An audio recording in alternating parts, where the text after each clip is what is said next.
Muy buenas tardes con todos, un gusto compartir nuevamente con ustedes aquí en este espacio de Foro Antilavado Internacional, donde compartimos algunos análisis pragmáticos de la realidad sobre el lavado de activos.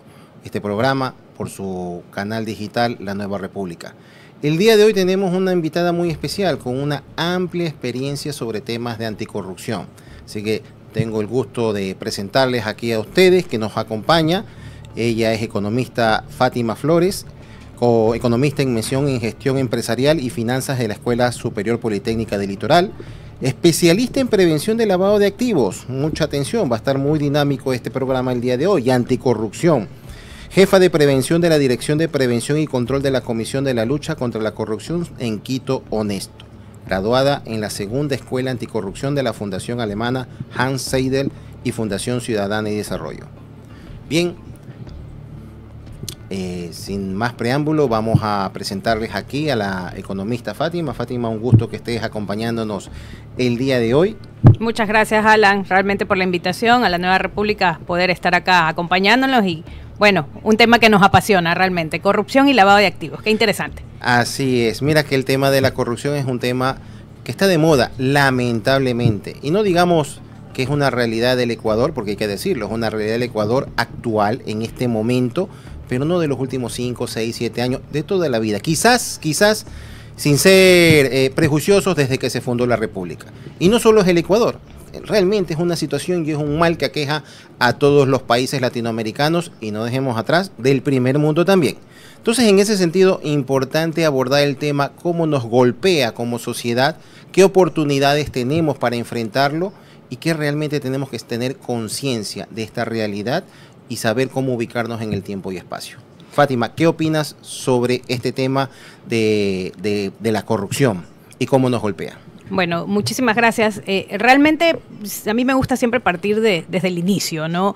Y cuando hablamos de corrupción, me gusta siempre sacar a relucir en la cátedra, y bueno, ahora la oportunidad de estar acá a hablar de cómo lo esquematiza o lo conceptualiza Transparencia Internacional. Y hablamos que es ese abuso, ¿no?, del poder encomendado. Y cuando hablamos del abuso del poder encomendado, porque hablamos del sector público particularmente, ¿no?, sin perjuicio de que la corrupción puede verse desde el ámbito privado, desde el ámbito público. Creo que es ese abuso que nos encomiendan cuando somos servidores públicos y buscamos un beneficio para nosotros o un beneficio para un tercero, ¿no? Y partiendo de eso y la vinculación, como bien tú dices, ya son muchos años trabajando en esto y creo que de la experiencia vamos viendo, como bien tú dices, más allá yo no lo trataría tanto, ¿no? Como bien tú lo dices, un tema de moda, es un tema que sí, que está hoy en la boca de todos porque a través de los años y en los últimos años acá en el Ecuador hemos tenido que vivir lamentablemente actos de corrupción, sobre todo en el tema judicial, algunos casos que la Fiscalía de alguna manera ha abordado y que pues nos llevan a nosotros a reflexionar, qué importante es comenzar a trabajar desde ya, si bien ya contaminados con este flagelo que es la corrupción, siendo un delito precedente del lavado de activos. ¿Cómo nosotros podemos actuar? ¿Qué acciones podemos tomar? Y ahí es en donde nosotros, entendiéndose quienes estamos en esta materia ya muchos años, debemos proponer. Debemos de ser propositivos con el Estado y hemos tenido la oportunidad de trabajar en el Estado también y en ese sentido buscar los mecanismos de prevención. Yo creo que en la medida que nosotros trabajamos sobre la prevención, sobre acciones de prevención, vamos a poder ir mitigando esos riesgos. Algo importante que nos dice el Grupo de Acción Financiera Internacional, ¿no? Su primera recomendación respecto justamente a abordar el lavado de activos es trabajar bajo el enfoque basado en riesgos. Y creo que eso es algo que tenemos que seguirlo impulsando en nuestras instituciones. Hoy algunas regulaciones, estamos hablando de la Ley de Integridad Pública, estamos hablando también de la Secretaría de Integridad, la Política Nacional de Integridad Pública, que son elementos que nos van a permitir de alguna manera fortalecer el Estado desde la prevención. Y eso es algo que yo creo que debemos venirlo trabajando. Ahora, algo importante y tomando en cuenta lo que tú estás diciendo, y hay que romper ciertos paradigmas, porque hablamos de la corrupción y enfocamos siempre al funcionario público, pero qué tan descierto, qué tan real, o hay que entenderlo de esta manera, es que no puede haber la corrupción del funcionario público sin el sector privado que haga la propuesta indebida? ¿O cómo funciona esto? Excelente, y muy bien que tocas esto, Alan, porque realmente, y hoy que tengo la oportunidad de trabajar, donde tú bien lo has mencionado, tengo la oportunidad de fomentar una cultura de integridad en las entidades municipales, y de esta manera lo que hacemos es talleres en donde buscamos justamente fortalecer los valores ciudadanos. Y en este fortalecimiento de valores ciudadanos nosotros hemos tratado de identificar a 3 agentes realmente, a 3 actores en la corrupción. El primero, como bien tú lo has dicho, ¿no? El sector público, en este caso pues el funcionario público que de alguna manera puede cometer cualquiera de los actos de corrupción establecidos en el Código Orgánico Integral Penal. Pero por otro lado, el siguiente agente es, como bien tú lo dices, esa empresa privada que está dispuesta a dar la coima o el soborno para tomar ventaja. Como yo te decía, el abuso del poder encomendado para obtener un beneficio. Me voy por la tangente, me voy por donde es más fácil y a través de una coima o a través de un soborno busco obtener mi beneficio. Y el tercer actor, que no tenemos que dejarlo de lado, es justamente quien está observando y quien no está denunciando. Pero esto tiene muchos matices, muchas razones y un poco de la experiencia que ahora, como bien te lo digo, lo estoy viviendo desde el área de prevención. Es justamente, y en estas charlas que damos no solo al sector público, sino también al sector privado, identificamos ese temor de la gente. Primero, el primer punto es, muchos no conocen que existen canales de denuncia establecidos. Hoy la Secretaría de Integridad tiene canales de denuncia, hoy en donde pues Quito Honesto particularmente tiene canales de denuncia, en donde tú puedes denunciar actos de corrupción, y pues la Contraloría General del Estado, la Fiscalía, todos tienen canales en donde tú puedes de alguna manera alzar la voz y decir, hey, aquí se está cometiendo un acto de corrupción. Pero ¿qué estamos trabajando como sociedad también y como entidad en poder precautelar que esas denuncias mañana no se filtren y mañana entre el riesgo de la represalia? Que eso es lo que de alguna manera es la segunda razón por la que muchos no se atreven a denunciar, ¿ok? Entonces hay que trabajar sobre esos mecanismos. Primero, el conocimiento de los canales de denuncia, socializar los canales de denuncia con los ciudadanos para que tengan el acceso justamente a poder declarar estas irregularidades.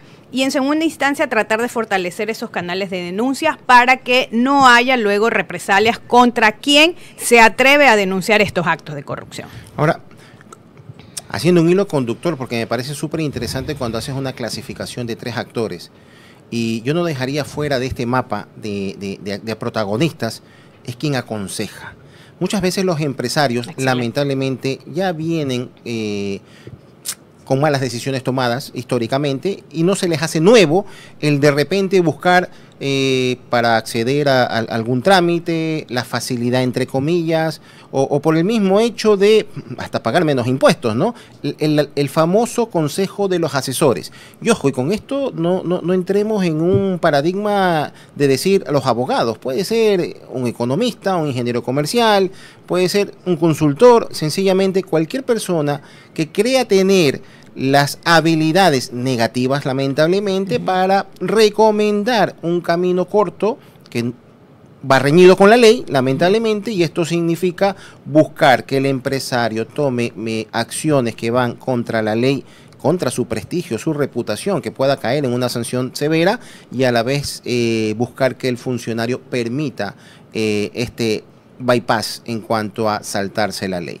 ¿Qué pasa con estos asesores? Hay muchos buenos, ojo, hay muchos buenos. Lamentablemente en Ecuador, y como lo digo para no se malentienda, nuestro país al que queremos mucho, en todos los países también hay estos asesores que de una u otra manera recomiendan irse fuera de la ley, y esto entendamos que es corrupción. ¿No sería un cuarto actor? Y por ahí pudiéramos hablar de que va justamente vinculado con el segundo actor que hablamos del sector privado, ¿no? Porque al final el asesor va ahí de la mano, tomado de la mano con esa empresa privada que de alguna manera va tomando, como dices, esos atajos para tratar de obtener, digamos, su resultado, pero resultado que, como bien tú has mencionado, que es algo importantísimo y que normalmente las empresas no lo toman en cuenta, que es ese riesgo reputacional. Mañana, el tomar una acción por producto de un mal asesoramiento, como bien tú dices, va a traer repercusiones, y esas repercusiones terminan siendo golpeados por justamente la marca, ¿no? Como tal. Yo siempre digo, ¿no? Y en las charlas, capacitaciones y en la cátedra mismo que tengo la oportunidad de estar, menciono siempre qué importante es cubrir ese riesgo reputacional, que cada acción que nosotros hagamos sepamos cuál es el resultado de eso, ¿no? Siempre es importante, como te digo, y te mencionaba este tema del enfoque basado en riesgos. ¿Por qué? Porque dado el nivel de riesgo que yo tengo o al cual me voy a enfrentar, yo debería tomar acciones preventivas para mitigarlas, ¿ok?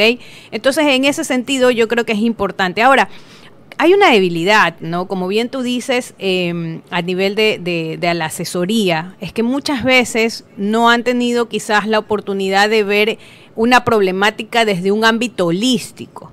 Y cuando hablamos de un ámbito holístico, una transacción puede tener repercusiones a nivel tributario, puede tener repercusiones a nivel de financiero, a nivel operativo.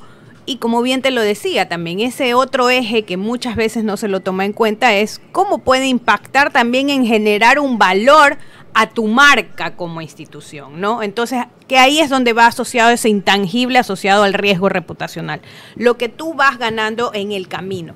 Y al no tener ese enfoque, los asesores, lamentablemente, ¿no? Y creo que ahí es una ventaja donde nosotros particularmente podemos explotarla, y lo digo de esa manera. ¿Por qué? Porque el conocimiento o la oportunidad de haber trabajado desde lo tributario, desde lo aduanero, desde el tema de compliance hoy en día, que eso sí es hoy en día un tema de moda, creo que es importante que vayamos interiorizando todos esos aspectos. Algo que decíamos cuando teníamos la oportunidad de trabajar juntos en la UAFE, yo les decía qué importante es buscar la profesionalización de los oficiales de cumplimiento. Y esa profesionalización de los oficiales de cumplimiento, que debe saber un poco de la normativa, que debe saber un poco del ámbito penal, ojo, porque el lavado de activos per se es un delito, ¿no, verdad?, tipificado en el Código Orgánico Integral Penal. Por otro lado, la parte también de análisis, que es importante cuando hablamos del análisis patrimonial particularmente, ¿no? Y sabemos que la corrupción, el cohecho, el peculado, la concusión, cualquiera de esos delitos, finalmente son delitos precedentes al lavado de activos. ¿Por qué? Porque si yo genero un dinero ilícito, necesariamente tengo que darle la apariencia de licitud. Y no es más que la conceptualización del lavado de activos. Tú mencionas algo importante, y mira, que no hay que dejarlo fuera del radar, el análisis patrimonial. ¿Cómo esto va conectado? Que el delito de la corrupción es un delito precedente de lavado de activos. Y aquí juega un papel importante. ¿Por qué? Porque la corrupción va a originar en el que hace, entre comillas, el favor el funcionario público algún tipo de retribución económica. Es decir, va a incrementar su patrimonio, llámese también su estilo de vida. Entonces, la Contraloría juega un papel fundamental en ese momento en el tema de control al funcionario público. Está la UAFE, está el propio SRI, que tiene hace más de 10 años toda la metodología de análisis patrimonial y tiene la mejor base de datos patrimonial del país. Entonces, actuando todas estas tres instituciones, más otras que se podrían sumar, como Super de Compañías, por el tema de la estructura de compañías fachadas, justamente para poder simular todo esto, podría, y de hecho, creo yo que las luces que nos está dando ahora el gobierno en ese sentido, con todas estas leyes y reglamentos y el enfoque ya pragmático en los controles, es que apunta hacia eso. Tema patrimonial, temas de control, temas de integridad. Tanto así que ahora se habla mucho de no solamente la figura del oficial de cumplimiento a nivel de los sujetos obligados que está en la ley de antilavado, sino que también una figura de un responsable o un veedor de integridad dentro de las instituciones públicas. Muy, muy interesante. ¿Cómo funciona esto? Ok, bueno, bien que tú lo mencionas, y creo, y siempre yo aplaudo las acciones que van en camino justamente de crear esa cultura. Y esa cultura de integridad, de que hacer las cosas bien nos va a generar buenos resultados. Y ese es el camino que debemos tejer cada una de las instituciones. Y con lo que tú mencionas, un poco tomando esas palabras de la información que tenemos en el SRI, lo que tenemos en la Superintendencia de Compañía, y creo que al final el rol que debe ejercer esa entidad conocida como DINARP, que lo que hace es congregar toda la información de todas estas instituciones, es de alguna manera poner a disposición, como siempre también lo he dicho, de esos agentes que en este caso hoy tú has mencionado a los responsables institucionales, ¿no?, de integridad, estos responsables de cumplimiento, que de alguna manera genera algunos desafíos, desde mi óptica y desde mi análisis de la norma técnica que la emitieron ahora en mayo, y que creo que son ideas que de alguna manera en su momento, cuando teníamos la oportunidad de compartir también nuestro contingente profesional con el Estado y con el gobierno central en su momento, conversábamos de la importancia de tener a un oficial de cumplimiento, pero siempre yo digo, un oficial de cumplimiento empoderado con la información. Porque si tú dejas a estos oficiales de alguna manera o a estos responsables de cumplimiento sin información que les permita de alguna manera hacer controles preventivos y de la misma manera detectar operaciones que estén fuera de los ámbitos normales, le sesgas la oportunidad de que te pueda generar el resultado. Y yo he visto, luego de haber leído la norma técnica, que me parece, como te digo, bien en el sentido de poder empoderar los temas de lucha contra la corrupción en cada una de las entidades ejecutivas, de la función ejecutiva. Particularmente te comento, son alrededor de 35, que por ahora son 35 entidades que van a tener estos responsables. Y se han segmentado en 5 grupos. Particularmente te diría que un poco con el enfoque estratégico, ¿no? ¿Cuáles son esos puntos estratégicos? Energía y minas, telecomunicaciones, la contratación pública, tienes por otro lado también lo económico y lo financiero.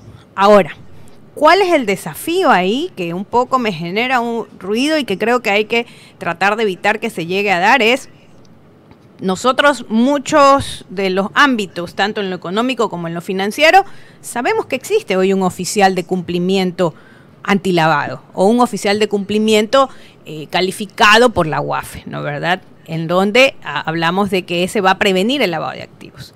Pero si ahora entra este responsable de la corrupción, y la corrupción es un delito precedente de lavado de activos, lo único que hay que tratar de evitar es que haya un traslape de funciones y que no haya una duplicidad.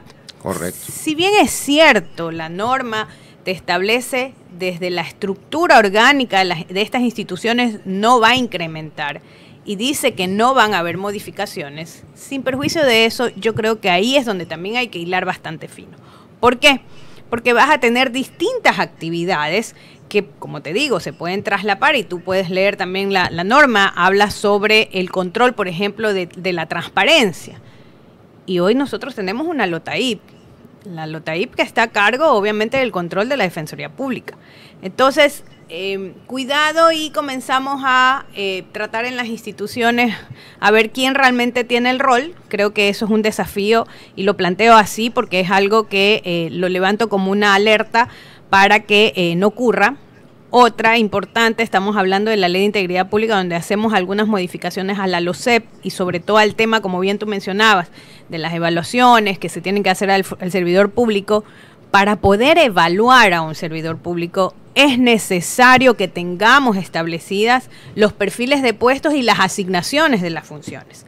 Entonces, mucho ojo con la asignación de funciones que tenemos de un oficial de cumplimiento lavado y un oficial o un responsable institucional de cumplimiento, ¿no? Uno ahí, y solo para terminar la idea, Alan, que creo que es súper importante, hay entidades del Estado que particularmente hoy tienen la certificación antisoborno, la ISO 37001, y ahí también tienes un oficial que es un oficial responsable de la función antisoborno. Entonces, ese es el desafío que yo invito a que lo analicen también la Secretaría de Integridad y, bueno, todos los entes de la función ejecutiva que van a tener estos responsables, ¿no? Importante lo que dices, porque haciendo un símil, que no nos pase lo que pasaba hace 3 años, donde a nivel antilavado en el Ecuador existe el sistema antilavado, donde estaba el sector público, pero estaba el sector privado, que eran los sujetos obligados que reportaban, bancos, cooperativas, vehículos, inmuebles, etcétera. Pero a nivel del sector público estaban las famosas unidades complementarias que siguen existiendo.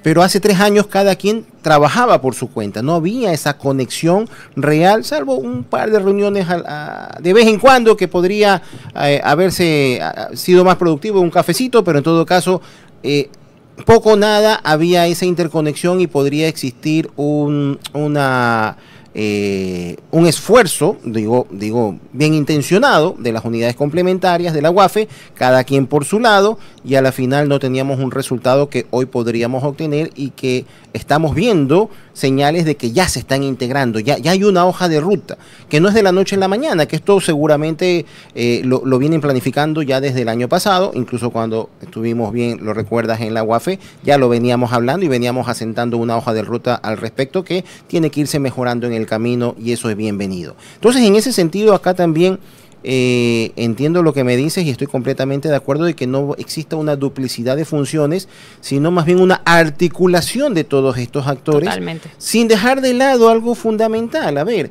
dentro de quienes ya tienen la obligatoriedad de tener este responsable de integridad o veedor de integridad, el término más adecuado que haya determinado la norma, también las amenazas no van solamente desde adentro, sino desde afuera. Entonces, al ser una institución del Estado, de una u otra manera necesita proveedores, y de una u otra manera obviamente está el CERCOP ahí haciendo su mejor trabajo, mejorando hoy día en día, que tiene su unidad antilavado el CERCOP, pero alguna vez lo conversamos, ¿por qué no, por ejemplo, los GATS, las prefecturas, tienen su unidad antilavado, que mira hacia adentro y hacia afuera? Ya, porque la corrupción es un delito precedente de lavado de activos, y la corrupción puede ser de un contrato donde no se especifica del proveedor de dónde vienen los fondos, o de adentro del funcionario público de que no está actuando de manera correcta y está de una u otra manera favoreciendo a unos, perjudicando a otros en algún trámite y recibiendo un beneficio económico.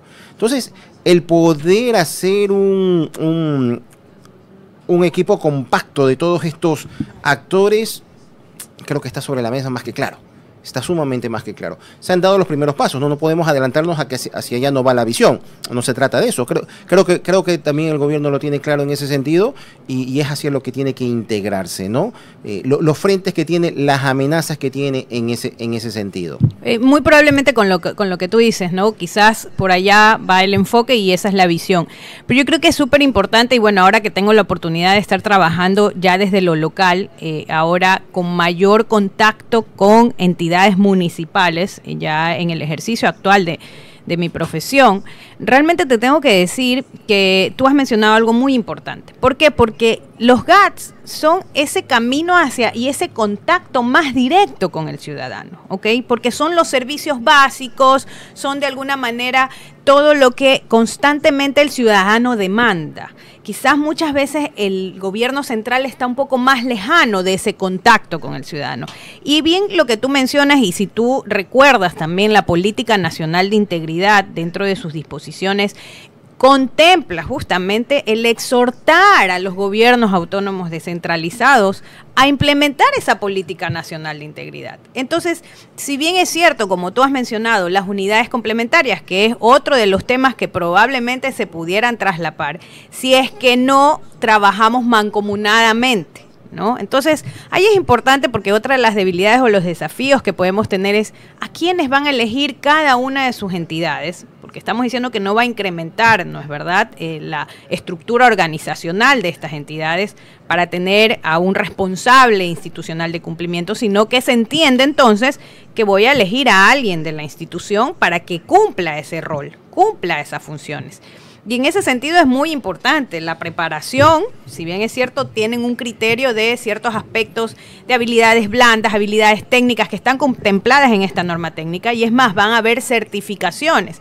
La Secretaría de Integridad tiene 6 meses para sacar la norma técnica para certificar a estos responsables, ¿ok? Vamos a ver cómo dentro de esos 6 meses se va a dar, y es importante ver luego cómo evaluar esta acción, que lo tienen planificado en un año, ¿no? Ver cuáles son los resultados. Pero qué importante es que nosotros tengamos en cuenta el perfil de la persona que va a hacerse cargo de esto, ¿ok? ¿Cuál es la curva de aprendizaje? Y yo creo que ahí es importante esa conexión que pudieran tener con, por ejemplo, en el caso particular de la Comisión de Lucha contra la Corrupción, que ya tienen levantado un esquema, un modelo de gestión en donde de alguna manera ya definimos algunas acciones de prevención que pueden servir de referente y que hace que la curva de aprendizaje de estas personas que hoy van a ser los responsables institucionales de cumplimiento puedan tener ese know-how. ¿Me explico? Entonces, ese trabajo mancomunado que tiene que ver con las unidades complementarias, con los GATS, y algo a resaltar, que lo veía la semana anterior y me parecía súper bueno, y con gusto decirlo, veía que ya hay una persona encargada en el Consejo de la Judicatura. Qué importante, cuántos años atrás, estamos hablando de 2011, el Consejo de la Judicatura sabemos que es el organismo de control de los notarios. Hemos conversado muchas veces en materia de lavado de activos. Los notarios son entes necesariamente importantes porque por donde ellos pasan todas las transacciones de comercio, pasan el tema inmobiliario, pasa el tema fiduciario, pasa el tema de los vehículos, y si hemos identificado operaciones inusuales a través de ese camino, qué mejor en que ya también el Consejo de la Judicatura pueda tener una unidad antilavado, como bien tú dices, y ojalá fortalecida para que se puedan identificar todos estos flagelos. Mira la importancia de este tema, mira la importancia de hablar de anticorrupción y obviamente del rol que juegan las instituciones públicas, pero también hablemos del rol que juegan las instituciones privadas, porque estamos hablando nuevamente, corrupción, análisis patrimonial, completamente definido y encaminado, no hay vuelta que darle. Y más allá de Contraloría, la propia UAFE o el SRI en tema patrimonial, que ya están trabajando en este momento, está del otro lado y con una nueva ley antilavado que entra en vigencia este mes. Este mes entra en vigencia, justamente está el artículo 26, las funciones que tienen que tener los sujetos obligados, que es el perfilamiento del cliente, el origen de los fondos y el análisis patrimonial, entendiéndose que no va a ser en el mismo enfoque que lo haría un SRI o una UAFE, sino aplicado a la transacción. Matemática pura, que obviamente todos tenemos que entender y aprenderla y romper paradigmas. Y en ese sentido juegan un papel importante los bancos que, si bien es el sector más maduro, en todos los países del mundo, en materia antilavado me refiero más maduro, en todos los países del mundo representa la primera línea de defensa de antilavado de cualquier país. Y la importancia de que sus matrices de riesgo y sus algoritmos aplicados en esa matriz de riesgo vayan mejorando día a día. Porque no ha ido mal hasta ahora, pero es claro, por todos los casos evidentes que se han dado, que se necesita mejorar ese algoritmo. Y eso tienen que trabajarlo puertas adentro, ¿no? Y asimismo, si nos vamos a menor escala, pero con igual importancia, está lo que es vehículos, lo que es inmobiliario, los brokers inmobiliarios. Un sector completamente olvidado en su momento para poderlos guiar, porque son el ente interlocutor entre el que quiere comprar y el que quiere vender. Los brokers inmobiliarios, que de una u otra manera poco o nada se los ha direccionado dentro de, como sujetos obligados, a lo que tienen que cumplir. Muchas veces terminan con un checklist, y es más por desconocimiento en ese sentido. Hay que ayudar a ese sector y apoyarlo y guiarlo completamente. No quiero dejar de lado, solo para terminar este punto, los notarios. Los notarios siempre fueron protagonistas en el esquema antilavado del país, pero ahora son protagonistas de primer nivel, con una responsabilidad, una oportunidad muy, muy grande, en la cual van a tener que actuar de una manera diferente, mucho más proactiva, mucho más técnica, con mucho más apoyo tecnológico de lo que han venido actuando. Así que, en ese sentido, pues ahí viene también el desafío del sector privado en ese sentido, de lo que conlleva algo que todos nos quejamos, pero muchas veces, como buenos ecuatorianos, lamentablemente es que el de allá se encargue y yo miro desde acá lo que pasa. No, todos somos protagonistas, todos somos parte de la solución, y si no, de una u otra manera, si solo somos espectadores, somos parte del problema. Así que en ese sentido, a romper paradigmas y el sector privado atender y comprender esta nueva ley antilavado y todo lo que conlleva las responsabilidades de sujeto obligado y los no sujetos obligados. El sector agroindustrial está muy golpeado por el tema del lavado de activos y obviamente está poniendo su atención en de qué manera tiene un compliance antilavado sin ser sujeto obligado.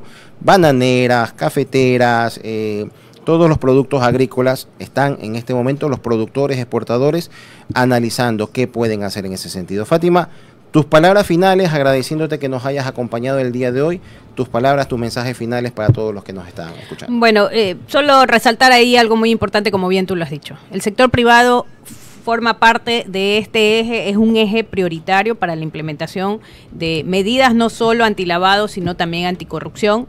Creo que hay algunas iniciativas en ese sentido.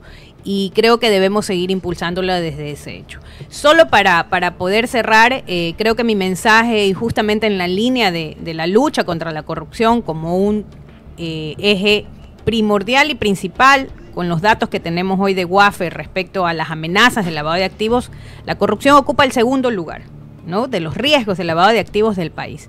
Y en ese sentido yo los invito a que nosotros podamos implementar las 4 Is que decimos, ¿no? Por un lado, el hecho de que haya más información, es decir, cuando haya más transparencia, y que estamos hoy con un Estado abierto, impulsando estas políticas de gobierno y de Estado abierto, más transparencia, vamos a tener más integridad, porque los ciudadanos van a tener datos, van a tener información para poder cuestionar actos de corrupción. Y luego de tener más integridad, vamos a seguramente a reducir la impunidad, que eso es algo que debemos seguir trabajando desde lo jurídico, desde lo judicial, y por supuesto vamos a tener un mejor involucramiento de las personas, ¿no? Más interés en realmente luchar contra este flagelo, en no quedarnos callados. Así que yo los invito realmente a eso, a que denunciemos los actos de corrupción, y pues de alguna manera, denunciando los actos de corrupción, seguramente vamos a hacer un mejor país, vamos a fomentar esa cultura de integridad. Así que nuevamente, pues agradecerles por la oportunidad de estar acá, de conversar sobre este tema, y siempre pues atenta y con apertura para seguir debatiendo sobre estos temas. Muchísimas gracias. Fátima, te agradezco muchísimo tu aporte, tu conocimiento, experiencia todos estos años a nivel nacional e internacional en conocimiento de la materia. Qué interesante que es, y cómo se conecta el tema de corrupción con lavado de activos. A todos nuestros oyentes y aquellos que se conectan, que nos están mirando en este momento, prestar mucha atención. Hay una nueva ley antilavado, hay nuevos desafíos, pero nuevas oportunidades. Quizás no se tomaron en su debido momento con la seriedad las reglas del juego anterior, ahora son más fuertes, pero creo yo que manejándolas bien, con la guía correcta, pueden tener resultados mucho más exitosos, que no les ocupen tiempo ni distracción en cada uno de sus negocios, llámese bancos, llámese vehículos, llámese inmobiliarias, notarios, etcétera.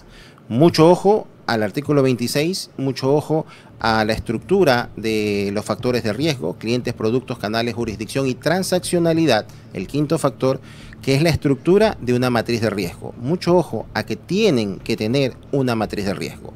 No es un checklist, no es solamente verificar coincidencias en listas, eso no es suficiente. Hay que cuidar el buen nombre, la reputación, blindar sus negocios, y contribuyen justamente al combate de la corrupción. Un saludo para todos quienes nos han acompañado el día de hoy, funcionarios públicos que también nos acompañan. Hemos recibido saludos de algunos antes de control, así que seguimos aquí aportando con algunas ideas y contribuciones a la mejora y a tener cultura antilavado, cultura de integridad, cultura anticorrupción. Así que un saludo a todos y nos vemos en el próximo programa, por aquí, su canal digital La Nueva República. Muchas gracias.